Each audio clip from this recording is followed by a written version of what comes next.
నమస్తే.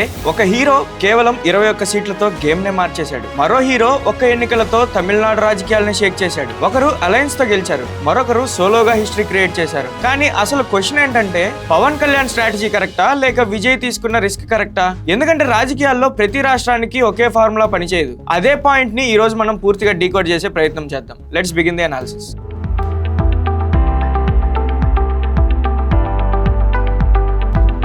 నమస్తే, నేను మీ Prem. Welcome to Khyathi connects. దక్షిణ భారతదేశ రాజకీయ ముఖ చిత్రం ఎప్పుడూ ఒక ప్రత్యేకమైన ఆకర్షణ కలిగి ఉంటుంది. దశాబ్దాలుగా వెండితెరపై ఆరాధించబడిన ఎందరో తారలు ఇక్కడ రాజకీయ యోనికిపై తిరుగులేని నాయకులుగా ఎదిగారు. ఉమ్మడి ఆంధ్రప్రదేశ్ లో ఎన్టీ రామారావు గారు, తమిళనాడులో ఎంజి రామచంద్రన్, జయలలిత గారు ఈ సినిమా రాజకీయాల సమ్మేళనానికి బలమైన పునాదులు వేశారు. అయితే 21వ శతాబ్దపు సామాజిక, ఆర్థిక, సాంకేతిక పరిస్థితులు పూర్తిగా మారిపోయాయి. పాత తరహా పాపులిజం ఇప్పుడు పనిచేయదు. సరిగ్గా ఇలాంటి క్లిష్టమైన ఆధునిక రాజకీయ వాతావరణంలో ఇద్దరు సూపర్ స్టార్లు అద్భుతం సృష్టించారు. ఒకరు 10 ఏళ్ల సుదీర్ఘ కఠిన పోరాటం తర్వాత ఆంధ్రప్రదేశ్ లో 100% స్ట్రైక్ రేట్ తో విజయం సాధించి ఉప ముఖ్యమంత్రిగా పాలనలో తనదైన ముద్ర వేస్తున్న జనసేనాని పవన్ కళ్యాణ్. మరొకరు 2024లో పార్టీ పెట్టి 2026 అసెంబ్లీ ఎన్నికల్లో ఏకంగా 108 సీట్లు సాధించి అర్ధ శతాబ్దపు ద్రవిడ పార్టీల కోట్లను బద్దలు కొట్టి తమిళనాడు కాబోయే ముఖ్యమంత్రిగా నిలిచిన తమిళగ వెట్రికజగం అధ్యక్షుడు దళపతి విజయ్. ఇటీవల కాలంలో రాజకీయ పండితులు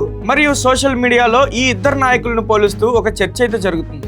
విజయ్ గారు ఒంటరిగా పోటీ చేసి 108 సీట్లు గెలిచారని, పవన్ కళ్యాణ్ గారు కేవలం 21 సీట్లలో మాత్రమే పోటీ చేసి పొత్తులో గెలిచారని, కేవలం సీట్ల సంఖ్య ఆధారంగా పవన్ కళ్యాణ్ గారి వ్యూహాన్ని తక్కువ అంచనా వేసే ప్రయత్నం జరుగుతుంది. కానీ ఒక లోతైన, నిష్పాక్షికమైన రాజకీయ విశ్లేషణ చేస్తే అసలు నిజం వేరేలా ఉంటుంది. సీట్ల సంఖ్య కాదు, ఆయా రాష్ట్రాల్లో ఉన్న రాజకీయ పరిస్థితులు, శూన్యత, ప్రజల అవసరాలు వారి వ్యూహాలను నిర్ణయించాయి. ఈ రోజు మన స్పెషల్ రిపోర్ట్ లో ఈ ఇద్దరు నాయకుల రాజకీయ ప్రయాణాలు, వారు ఎంచుకున్న భిన్నమైన ఎన్నికల వ్యూహాలు మరియు గెలిచిన తర్వాత వాళ్ళు అమలు చేయబోతున్న పాలనా ప్రణాళికను అత్యంత లోతుగా మనం డీకోడ్ చేసే ప్రయత్నం చేద్దాం.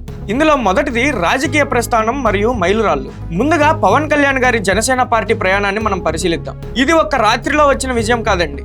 ఒక దశాబ్దపు కాలం పాటు రక్తం, చెమట, కన్నీటితో కూడిన పోరాటం. 2008లో తన సోదరుడు చిరంజీవి స్థాపించిన ప్రజారాజ్యం పార్టీలో యువరాజ్యం అధ్యక్షుడిగా ఆయన రాజకీయ ఓనమాలు దిద్దారు. ఆ సమయంలో తీవ్ర ఎండలో వడదెబ్బకు గురవుతూ ప్రచారం కూడా చేశారు. 2011లో ప్రజారాజ్యం కాంగ్రెస్ లో విలీనమైనప్పుడు ఆ నిర్ణయంతో ఏకీభవించలేక మౌనంగా ఉండిపోయారు. ఆ తరువాత రాష్ట్ర విభజన నేపథ్యంలో మార్చి 14, 2014న జనసేన పార్టీని స్థాపించారు.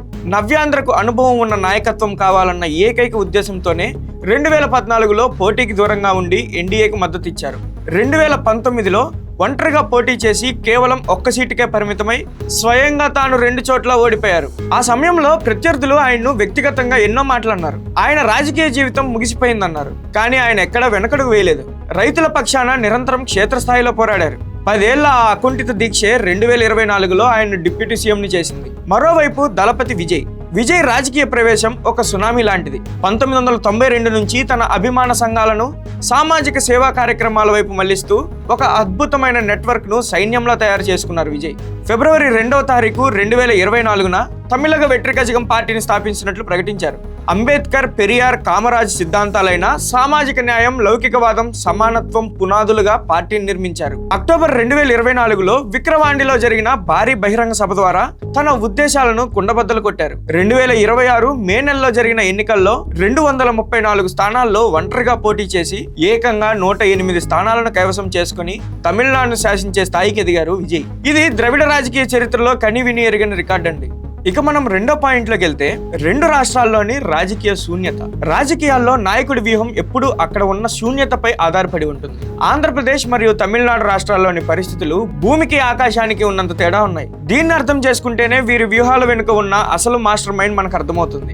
ఆంధ్రప్రదేశ్ విషయానికి వద్దాం. 2019 నుండి 2024 వరకు అధికారంలో ఉన్న వైఎస్ఆర్సీపీ ప్రభుత్వం ప్రధానంగా నగదు బదిలీ, సంక్షేమ పథకాలపై దృష్టి పెట్టింది. కానీ అదే సమయంలో రాష్ట్రంలో పారిశ్రామికాభివృద్ధి నిలిచిపోయింది.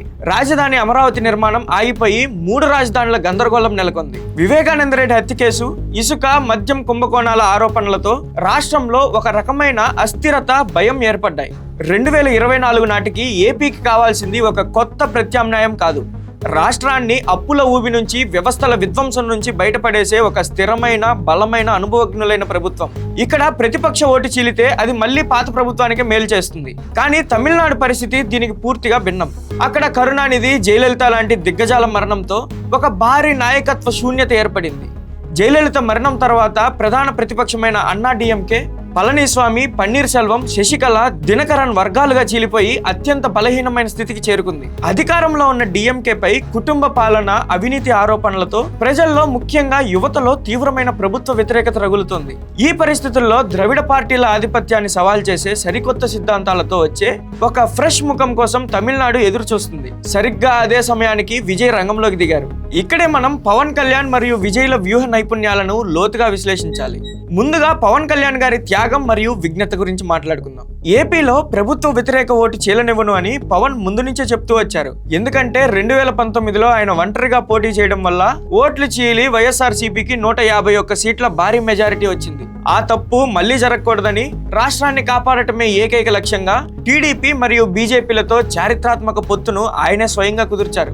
ఈ పొత్తులో భాగంగా ఆయన అడిగితే 50 సీట్ల వరకు సులభంగా దక్కేవి. కానీ రాష్ట్ర ప్రయోజనాల కోసం తన పార్టీ ఈగోను పక్కన పెట్టి కేవలం 21 అసెంబ్లీ, 2 లోక్సభ స్థానాలకు అంగీకరించారు. ఇది బలహీనత కాదు, ఒక అద్భుతమైన రాజకీయ చదరంగం. తాను పోటీ చేసిన తక్కువ సీట్లపైనే పూర్తి ఆర్థిక సంస్థాగత వనరులను కేంద్రీకరించారు. ఫలితం 100% స్ట్రైక్ రేట్. పోటీ చేసిన 21 అసెంబ్లీ, 2 ఎంపీ సీట్లలో ఎక్కడా ఓటమి లేకుండా క్లీన్ స్వీప్ చేశారు.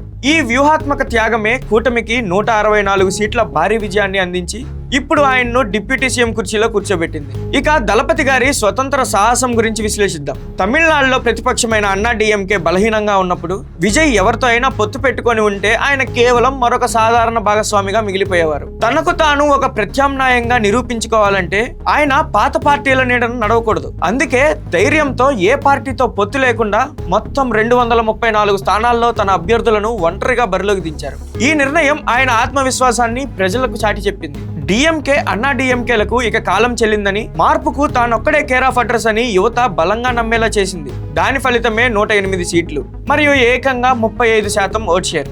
ఎంజీఆర్ నెలకొల్పిన 33.5% రికార్డును సైతం ఇది క్రాస్ చేసింది. దీన్ని బట్టి చూస్తే పవన్ కళ్యాణ్ గారు అహంకారాన్ని పక్కన పెట్టి రాష్ట్ర ప్రయోజనాల కోసం పొత్తుతో వెళ్లడం ఎంత కరెక్టో, విజయ్ గారు తనను తాను స్థిరపరచుకోవడానికి ఒంటరి పోరు చేయడం అంతే కరెక్ట్.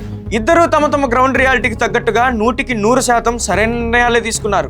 ఒకరు అనుభవజ్ఞుడైన వ్యూహకర్తలా వ్యవహరిస్తే మరొకరు సాహసోపేతమైన నాయకుడిగా ముందుకెళ్లారు. ఇక మనం నెక్స్ట్ పాయింట్ లోకి వెళ్తే, ఎన్నికల వ్యూహాలతో పాటు ఈ ఇద్దరు నాయకులు ఓటర్ల నాడిని పట్టుకున్న విధానం కూడా అద్భుతం అండి. ఆంధ్రప్రదేశ్ లో 2024 నాటికి యువతకు ఉద్యోగాలు లేవు, పరిశ్రమలు రావడం లేదు. కాబట్టి యువ ఓటర్లు రైతుల సెంటిమెంట్లకు అతీతంగా ప్రగతిశీల ఓటు వేశారు. పవన్ కళ్యాణ్ తన నాయకత్వంలో దశాబ్దాలుగా ఉన్న సామాజిక వర్గాల మధ్య ఉన్న అంతరాలను తొలగించి వారిని ఒకే వేదికపైకి తీసుకురావడంలో ప్రధాన వారధిగా నిలిచారు.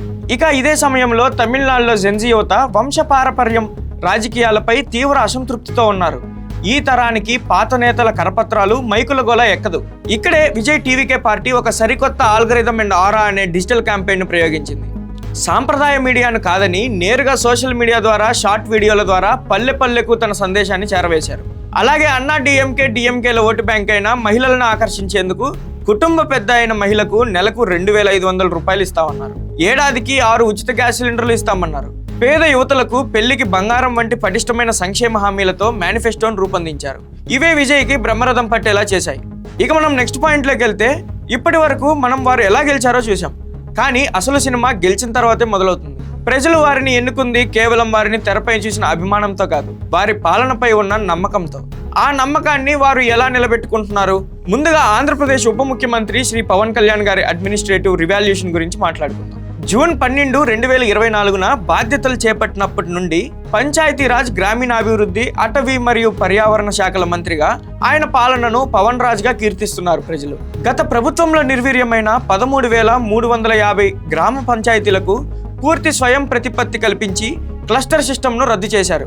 23 ఏళ్ల తరబడి ప్రమోషన్లు లేక నిరాశలో ఉన్న పంచాయతీరాజ్ శాఖలోని 10,000 మంది ఉద్యోగులకు కేవలం 18 నెలల్లోనే పారదర్శకంగా ప్రమోషన్లు ఇచ్చి రికార్డు సృష్టించారు. ఇక పథకాల విషయానికి వస్తే, పల్లె పండుగ ద్వారా ఒకేసారి 30,000 గ్రామాల్లో పనులు చేపట్టి 3,750 కిలోమీటర్ల సిమెంట్ రోడ్లను కేవలం 6 నెలల్లో రికార్డు స్థాయిలో నిర్మించారు.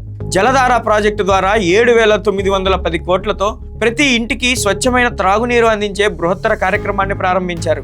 ఈ పారదర్శకమైన వేగవంతమైన పాలనకు నిదర్శనంగా కేంద్ర ప్రభుత్వ రాష్ట్రీయ గ్రామ స్వరాజ్ అభియాన్లో ఏపీని దేశంలోనే 24వ స్థానం నుంచి నెంబర్ 1 స్థానానికి తీసుకొచ్చారు. అలాగే జాతీయ స్థాయిలో ఏపీ పంచాయతీలకు వరుసగా 5 అవార్డులు దక్కాయి.